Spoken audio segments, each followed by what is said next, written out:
Hello and welcome back to We Are the Knocks. This week we have got a double header for you with a review of the game What Remains of Edith Finch and a film review of An American Pickle. So we'll start with An American Pickle.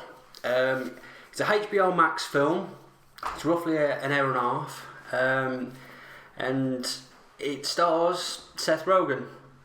Now, the premise of the story is he's a destitute Jewish man from a small town in Eastern Europe, but he wants more from his life. Not a lot more, just a seltzer water, literally. He marries and then moves to the USA in the early 1920s, but when he gets to the USA, the only job he can get is at a pickle factory, where the only job in the pickle factory he gets is killing rats on commission. Smashing rats. Yeah, with a big club. Yeah.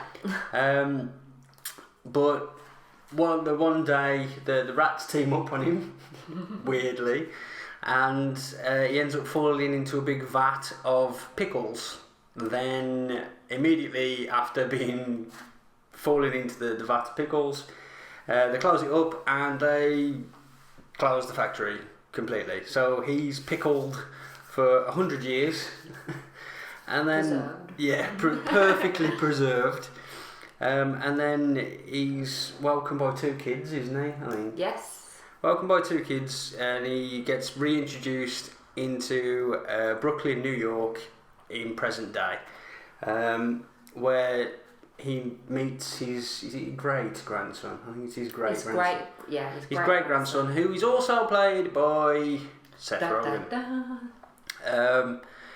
The story itself is based on a short novella by a guy named Simon Rich, and the story is actually called Sellout.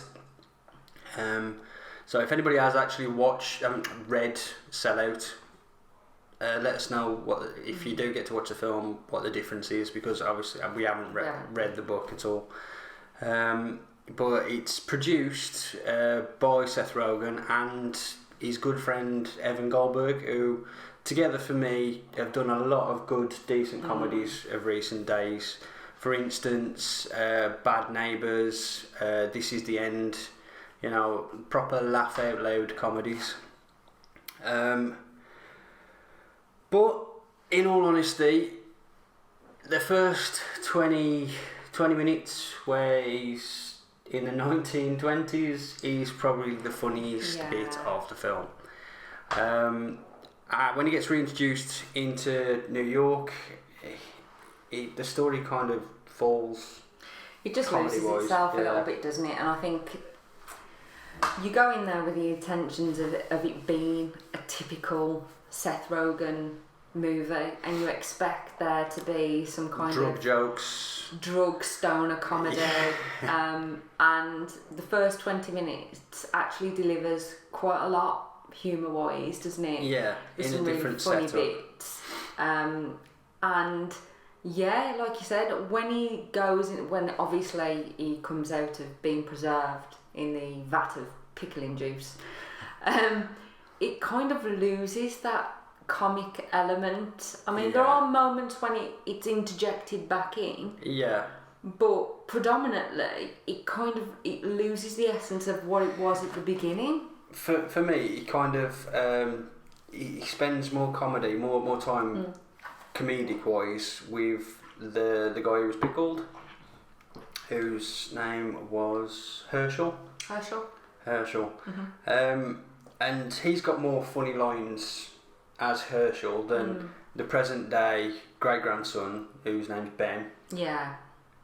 Because he's a very vanilla character when he plays Ben. There's no laugh about him at all. And you don't know whether that's been done mindfully, because there is a contrast of the two characters. One being very brawn, and then you've got Ben, who's very plain, isn't he? He's very plain, subdued. Yeah. But I was disappointed in that sense, because Ben, there wasn't much to his character at all. There wasn't anything that was funny about his character. I think his character amplified what's his face? Herschel's character. Yeah. And I don't know whether that was done purposefully or not, but that's kind of the impression that I had. If the film was just about Herschel, yeah, right, it would have been a better film. It really would have. It would have been a better film. But for something that had such a great premise, it really does fall short on spit out your popcorn laughs, doesn't it? It's like, it doesn't quite, I mean, especially being like a 2-for-1 on Seth Rogen, you know, he couldn't, there was no bounce between his own two characters, was there? No. And the interplay between them at times was a little odd, because you know, obviously, there's going to be some camera tricks and things like that because of the duplicity. I thought they did well with the tricks, really. There was a couple where they got the shot of the back of the head and you could tell that it was some hench bloke instead of Seth Rogen. But I think when it's two people on the same screen, the same person's already on the same screen, they did quite well with the, because he like taps him around the shoulder at one point, and there's no. I agree, but there's not many kind of scenes dialogue wise where you do get to see the both of them in full frame. It's normally a shot between Ben Herschel, and then you obviously know that it's the same person anyway. But I'm not kind of slating it in that sense, because I did enjoy the film. Yeah. But like you said, it just didn't deliver on what I thought it was going to deliver. I really, really, really wanted to see some stoner-like qualities in there from him. I think it'd have probably worked out better if you'd have had Herschel, who was as he was in that film. Yeah. And then Ben would have been like Seth Rogen in all the rest of his films. Yeah. You know, a proper weed head stoner who just doesn't give a flying rat's ass about anything. Yeah. And I think it would have worked a better dynamic then. There was one thing I did notice during the film, and I actually talked to you. You get to see this shot of Ben as a child. Yeah. And he looks like Jonah Hill, doesn't he? Before his transformation. Honestly, looks the absolute spit of Jonah Hill. Yeah. And there was a lot of kind of laugh. There were some giggling moments. Snickers more than anything. Yeah. When you kind of heard Herschel's commentary on the Jews. He's in a monologue on that. Yeah. At the start, that was quite funny. And you're sitting there and you're like, oh, that's a bit tongue-in-cheek. I don't know when you should be saying that. The Cossacks. The Cossacks. When he's moaning about the Cossacks and stuff like that. But it was... Do you know what I really did like about it? It was the idea that everything that Herschel had set out to do, he accomplished in the film. Yeah. And I thought that was pretty cool. Yeah. Because he is the underdog in the film. He's not from that time. Well, the start of the film doesn't start out very well for him anyway, does it really? No. He starts the film as a ditch digger. His job is a ditch digger, and every tool he uses breaks on him. So in the end, he just ends up scooping it with his hands and just chucking it to one side. And then he actually finally gets a shovel that works with a metal end. And his cart gives away then, doesn't it? Yeah. And everything he tries to do just doesn't work out for him until he meets his to-be wife. And he buys her a fish. Yeah. He gives it to her because she couldn't afford to buy anything. She's there in front of him, glaring in his eyes, grabs this fish and just goes... It just gnaws at his fish head. What? Really weird. But it's funny in that sense, because and that is the first 20 minutes, isn't it? That's the problem. You find yourself really laughing at those bits as well, because and expecting more. Yeah, but like the two words that come into mind with his character predominantly is perseverance, resilience. Because despite the odds, even from the outset of the beginning of the film, he still perseveres. Do you know what I mean? He still wants to make a better life for him and his wife, who then he later finds out he's going to be a father, doesn't he? Yeah. And he just before he falls into pickles. Just before he goes into the pickle vat.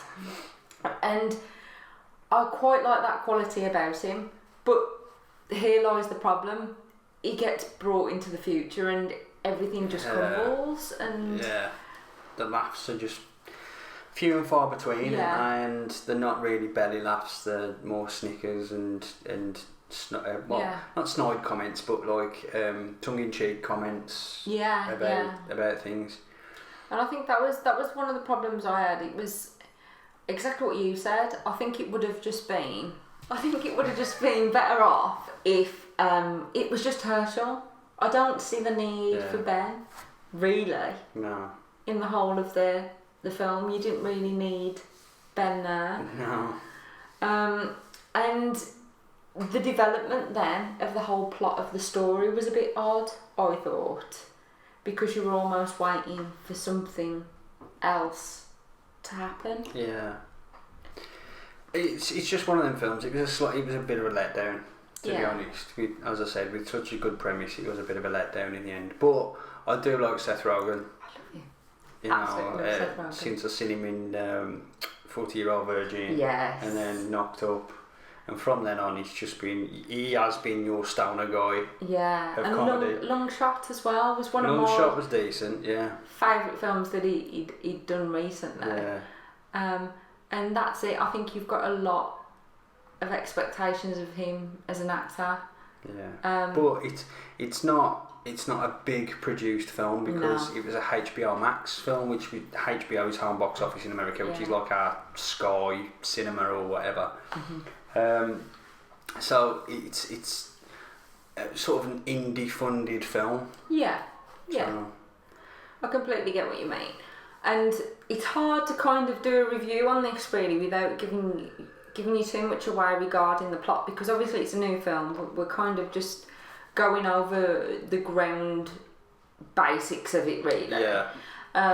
Because there's things in it that you could really reveal that would just really spoil it, especially the ending as well. I didn't really like how it ended. But it needed to end. But as I say, we haven't read the story ourselves, so we don't know how the story actually ends. Exactly. And I think this was the problem, because I don't think we were the only ones that felt that way at the ending. I think it was everybody was still sat in the seats. You know, normally when you're at the cinema and everybody kind of gets the popcorn, gets the drink and ushers off really quickly because they don't want to be in the queue. There is a bit during the end credits though that did actually have a little bit of a laugh. Yes. Sit down and wait until the credits start actually rolling. When they're coming on and they're flashing, you know there's still going to be a little bit of film on. Mm-hmm. But that little sequence was probably the funniest bit for the last 10-15 minutes of the film, really, wasn't it? Because it went all mushy. It did. I think before we move on though and we talk about the other review that I've got for us, what do you think were the best bits of that film? What bits do you think were either funny or things that you thought, did a great service to the film itself? As I said, I mean, it was the first 20 minutes, but it kind of lulled you into a false sense of security, because you started off and you thought, this can only get better. He's going to be brought into the future and he's going to be absolutely overwhelmed with everything and revert back to digging ditches for Google or something But no, apart from that, it just, I don't know. I think I'm going to mention something, you haven't mentioned it yet, but I think one of our favourite lines in the film was the idea that Herschel does violence. So he goes around threatening people when he can't get what he wants. You want violence? and that's his line. In fact, I'd love a t-shirt that said that. Herschel does violence. And that would be what he'd say if he couldn't get what he wanted. And he said, I do violence. And he'd threaten people, wouldn't he? Yeah. You want me to do violence? It was great in that sense. And there is a bit where, even though he's been brought to the future, he still reckons that he's going to make this massive business out of selling pickles and preserving pickles himself. And I think my favourite bit in the whole movie, really, other than the first 20 minutes, was the idea that he hadn't got all the stuff that he needed to pickle and preserve, his jars of pickles. So he goes rummaging through bins, doesn't he, to Dustbin diving. find supermarket throwouts. And he gets his pickled cucumbers, and he decides that he's going to use rainwater and salt, and he starts selling it, doesn't he? He starts selling it to the public. Yeah. And Ben, who kind of frowns at it as if like nothing's going to come of it, and then all of a sudden he's kind of this media sensation because of his ethical ways of selling pickles. Yeah. And I thought that it was really funny watching the process of him trying to work out with little money how he was going to turn it around. It was kind of taking piss out of modern day. Yeah. Everything now is some kind of niche of something.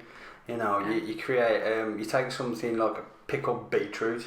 Yeah. You know, and you just relabel it in a, I don't know, brown paper bag, and everyone goes nuts for it over social media and stuff because you're not using glass and it's all fresh organic stuff.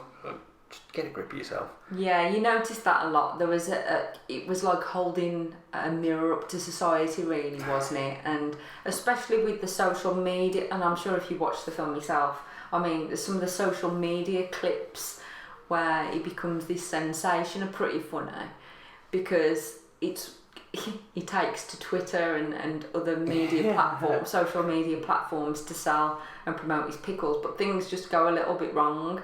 And it does, the mirror to the society is as if saying, like, you know, 1 minute you can be a sensation and the next you completely, you know, thrown out as if you were discarded like rubbish. And I think that's what it was really good at doing. It was good at showing that. Yeah. So overall, with our favourite bits, where would you put this rating wise if you had to rate it? If I'm honest, what was our ratings again now? It was... So we had, it would just be a poor pick. Poor pick, weekday watch and weekend win, wouldn't it? Yeah. I've put this as barely a weekday watch. Really? Yeah. Just about a weekday watch, otherwise it'd be a poor pick. Oh. Yeah. I didn't think you rated it that poorly. See, for me, it would be between kind of a weekday watch and at a push, you could take it into the weekend, but it would just because of some of the funnier kind of starter bits, and there are some moments in there but I think it would be like one of those Friday night I think it wasn't stereotypical Seth Rogen for me, and I do enjoy stereotypical Seth Rogen. Yes, I completely That's agree the with problem. you there. Okay, so that's interesting. So different ratings there. Should we move on to the next one? Can do. Okay. So we were given a suggestion for a game to play. I'd heard about it, but I hadn't really. I didn't really know anybody else who'd played this game, and the game is called What Remains of Edith Finch. And I always get this wrong because I end up saying What Remains of Atticus Finch because of To Kill a Mockingbird. I call it Who's Eating Gilbert Grape. And he calls it Who's Eating Gilbert's Grape, which is funny. But yeah, my friend Lauren, who follows us as well, she suggested this game because she knows that we like adventure games, and it's a narrative story, isn't it? It's what do you call it now? I forgot what you call them. A point and click adventure, but yeah, this adventure type game was developed by a company called I think it's called Giant Sparrow, published by Annapurna Interactive, and they've done a few horror games as well, I believe, and this style of game I think is becoming more fashionable as of late, and I say that because it's not this type of game that you pick up to really go to town with shooting people or, you know, getting into engaging with dialogue. It's the type of game that you can sit and enjoy the narrative and enjoy the story progression and where it's going to take you. You haven't got to worry about... Do you know when you play some player adaptable games where you get these narrative choices and you're worried about whether you've you've made the right choice. This isn't that type of game at all. You were kind of led throughout the whole game with a narrative, which I'll come back to in a second. But it's centred around this character called Edith, and Edith's quite a cool character really because she's a member of the Finch family. So what you learn about the Finch family from Edith and a journal about the Finch family is that the family are presumed to be cursed. So the beginning of the game, you're listening to Edith's journal about her family, and she's telling you about how each member from a generation of her family has died through some really unfortunate circumstances. And the whole game's premise is about you finding out a little bit more about each member of her family. And she goes to revisit a house in Washington where she used to live as a teenager, and this house is the most marvellous house I've ever encountered in my life. It's full of crawl spaces, secret passages, books, keys, lots of things that you can kind of interact with, but at the same time you're getting told the background of the Finch family and what's happened to each of the members and the significance of each of the rooms as well, and what the rooms mean to Edith and what the rooms mean to her mother as well. And you made a lovely comparison about the rooms in the game. Yeah. Yeah. If anybody remembers the Winchester household in America, where I think it was the master of the house died, and his wife wouldn't allow the house to die with him, so she kept building more and more rooms on top of more and more rooms just to keep the house alive. Yeah, it's kind of what it looks like in the game. It's the most unusual house you've ever seen because it is pretty much that. You've got little rooms added onto rooms, and the house seems to kind of like go up and up and up and up, but like in a weird kind of tangent, doesn't it? Yeah. And when you're walking up to this house as Edith, you're thinking, what the hell? Who lives in this kind of house? It doesn't look stable. It doesn't look like it could support anybody living there. It's clearly had no planning permission. Clearly not. There's a crocodile in the pond, which is just funny in itself. But the whole game premise is just marvellous. It uses kind of the Unreal 4 engine, and it's available on multiple platforms as well, which has meant it's reached a wider audience. So we've played it on the PS4, PlayStation, but you can get it on the Xbox, Steam. I think it's on the Switch as well at the moment, because it's one of those games, because it is narrative led. I don't think it requires certain system settings that are going to kind of need it to process the game or the loading pages as you go along.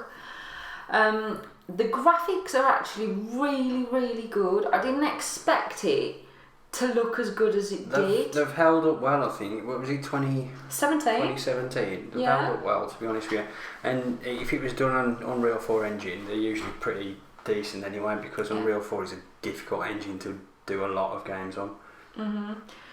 But like a 2017 release, we're playing it this year, and it's won so many awards. It's got the British Academy Award Games in 2017 as well. It's got awards for its narrative. It's got awards for the direction of the game, and I can honestly say it's one of those games that will stay with me for the rest of my life, and I mean that. There's only a few games that I've ever played that I can put my hand up and say this game is just phenomenal. And we talked about this earlier, didn't we? Because what is yours? What is your game that will stay with you for the rest of your life? Monopoly. Monopoly? No, exactly, joking. Monopoly. Mass Effect. Mass Effect. Why though? Why Mass Effect? Because of the story. Yeah. Yeah. The thing is, I think with this game, while I was watching Jen playing, I played a little bit of myself. What it does well is that obviously the aim in this game not really at kids, if I'm honest, because it has some adult issues in it and things like that. But it's a game that, as you're moving forward, it drives the narrative forward in the game as well. But it's something that you can grab yourself a glass of wine, have some chocolate on your lap, and not have to think about, oh, there's a sniper in the woods over there, I've got to shoot him, or I've got to make sure I'm crawling down under so nobody can see me. You just take it easily, at your own pace, steadily. That's it. It's more like an interactive movie within a game setting. Oh gosh, yeah. Kind of thing. 100%. Yeah. And that's what I liked about it. It was the fact that I hadn't got to worry about things attacking me, or whether I'd got enough ammunition to kill the next zombie that was going to pop up at the screen, or, you know, it was one of those I could sit in front of the telly and just completely be absorbed. Because I love reading and I love the magicality of this game, I think it just transported me to somewhere completely different. Now, while it is a single player game, I honestly do think that you could play this as a multiplayer game, because as you're going around the house, and I'll tell you why in a second, or a 2-player, maybe not a multiplayer, but a 2-player game. As you're going around the house, you're picking up books and artefacts from members of the Finch family, and then you get absorbed into their story, and that's clever, because you'll go through a crawl space and then you'll meet Molly from the Finch family, or Barbara, and you'll play as them. So what you could do as a couple, because we like to play games together really when it comes to, you know, these type of games, you could switch the controller at that point, really. Yeah. And someone else could get to play a character from the Finch family. Kind of like what we did with Man of Medan, or what was the other one? Until Dawn. Yes. That's kind of thing, yeah. I understand, yeah. So you could do it in that sense. Take it in turns, playing the game. And I think that's one thing old school. It is old school, but I think that's one thing we've really missed in regards to game playing as a couple, because there aren't many games now where you can play offline campaign, or you can play as a 2-player really. Shit at the moment for co-op. Yeah. It really is. I mean, the last decent co-op that we played was either Resident Evil 4 or 5. Yeah. Oh. Where we got to the end, probably and would have the been. end was just ridiculously stupid. Yeah. Or Gears of War, because we motored through Gears of War, like 1, 2, and 3, and then they killed off Dom, and then we don't really bother with it. Lost it a bit. But I think that was, you know, that would be the way that I'd go and replay this game. And as Mark mentioned, it's not a kids' game, but you can see how younger kids would probably pick it up and want to play it anyway. They deal with some really sensitive content well. There is a story of Georgie, isn't there? Who's a baby who's playing in a bathtub. Yeah. And you played this scene as well yesterday, because I wanted to earn some extra trophies, so I got Mark to jump on into this bit. And George is in the bathtub and he's playing, and one of the trophies is that you have to kind of knock Georgie's name off the side of the bathtub into the water, so it's like those little foam letters that are on the side of the bath. And so you do that, and Georgie, in the narration, you're told that he's either got some sort of powers where he can move things, he's quite remarkable, he's gifted, or it's just like an overplay of what he can really do. So in that scene, you're moving things around the bathtub, you're moving his toys, you're jumping with his frog, you're moving the ducks around. Yeah. It was entertaining, wasn't it? And it was beautiful, and I can understand the appeal. I was just like absolutely buzzing playing as Georgie in the bathtub. But there's a moment where his mum has to leave him, and while she's gone, he knocks the tap, doesn't he? Yeah, well, the thing is, in that part, you're made to knock the tap, because obviously you're pushing the narrative forward, otherwise you'd just be sitting in the bath. Yeah, of course. And you know, she does pop back to check on him, but when she goes again, she's kind of tried to drain the bathtub, but obviously, you know, when you drain a bathtub, the plug sometimes go back into unless you loop it round. And she obviously didn't do that. So he's knocked this toy, which is not the tap, which has started to fill the bathtub while he's in it. and you're like, because you're Georgia, you're playing as Georgia, and you can see the water rising. But in most games, you would probably get, you know, when you get that red glare or something as you're about to die, like, or the controller starts vibrating and you start to panic. That doesn't happen. Instead, you're taken to this underwater scene where George is quite... Yeah. It's like an underwater wonderland, but like it's still set in the bath. Yeah. It's still... It's almost like a train spotting toilet scene. Just with it. Well, it's got babies. It's got babies in there. Oh god. And it's magical, and even though you know what's happened to Georgia, he's obviously drowned. The wonderland that you get sucked into detracts you from all of that, and you're experiencing how content Georgie is, and it was just breathtaking. It makes out he died happily playing with his toys, doesn't it? Yeah. And it's awkward. It's one of the most clever games that I've played in a long while that can address really sensitive content well, to the point where you're not discouraged from playing, or it's not going to trigger anything in you emotionally in that sense. Yeah. And I have to give massive kudos to Lauren in that sense, because I absolutely loved it, and I'm going to end up playing it again and again, because it's on the shelf for me for games like Life is Strange, which is one of my all-time favourite games, because it becomes very much part of you, and it you get to experience some of the wonderful things on screen that are so creative, that haven't really been done before, and I think it was done really well. I think it is more centred towards female gamers. Really? Yeah. It wouldn't be something that I'd go out and buy, and I mean, don't get me wrong, the gameplay itself and the way it moves forward, I can enjoy it now as an adult. Yeah. Because I can do it with one hand on the joypad and the other hand a video or something. But yeah, I think it is centred more towards female gamers in that sense. Come to think of it, you're probably right, because there's a lot of reflection as a woman, and you get to find out.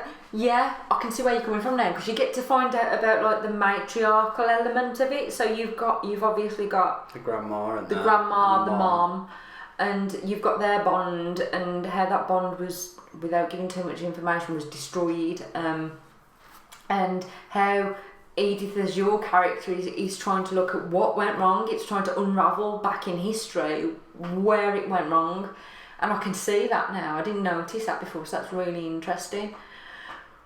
That's what I'm here for. But we can't give it the same rating system because it's not a game, it's not a movie. But I know I'm going to end up playing it again. So you class it as a replayable? Definitely. See, I love it. Personally, I probably wouldn't play it again. I think as well, once you complete it, Lauren couldn't believe how quick I completed it yesterday. I think once you've completed it as well, the idea of just being able to go back into the game and play the individual stories, replay the individual stories of each of our ancestors is pretty cool, to be honest. So I haven't got to replay the whole thing. I could choose to just go in and play as Georgie for 10-15 minutes, throw a bad down and have a splash around in the bathtub, And I think it's great in that sense. The carb, isn't it? I want to go and play as a baby that dies in a bathtub. But I'm not going to play it to the bit where... Do you know what, right? I could always stop it at that point. Well, like Marley and Me, where we have to stop it as he starts to get ill. Do you know, you laugh, but it took me years to watch John Wick, didn't it? Oh, yeah. Just because of the first... I was in bed 20 minutes into it, yeah. As soon as that dog died in the first movie, I was like, turn it off. Straight away, I was like, turn it off! I can't do it. It's all revenge because they killed his dog. And then it's amazing. Nobody fucks with his dog in his car. Fucks with John Wick's dog or his car. But yeah, I think that's a really nice note to end on. Not John Wick's car or dog, but the fact that I loved it. I thought it was such an amazing game. So, we've got some more reviews coming up soon as well. We've obviously got an unlimited membership at Cineworld, and we've got quite a few. Hopefully we'll be able to get in and see Tenet when it comes out, the Christopher Nolan film that's being advertised everywhere, like white on rice at the moment. Yeah. I've also got UFC 4, which I'm going through at the minute, which then Jen doesn't really like me playing. Hate it. Well, I'll give it a review. Sorry. And I'll tell you about that when he does his review. Right, so... But while we're here, just the good old things released this week in history. At the cinemas, there was a film called Mimic that was released this year. Well, this year. Not this year, clearly not. This week. And also Games, one of the first ever multiplayer online games that was pretty much brilliant at that time. GoldenEye 007, which was on the N64, if you remember. And this year was 1997, just to make you feel old. Yeah, I don't think they've actually come up with a better system than GoldenEye, to be honest with you. No, probably not. And you're talking, what, 23 years? 23, really? 23 years. Ridiculous behaviour. Right then, thank you for watching. Hope you enjoyed it. Hope it's enlightened your life a little bit. And we look forward to seeing you again for the next review. Make sure you like and subscribe our channel. And as we say from the Midlands, the Black Country, ta-ra a bit. Ta-ra a bit.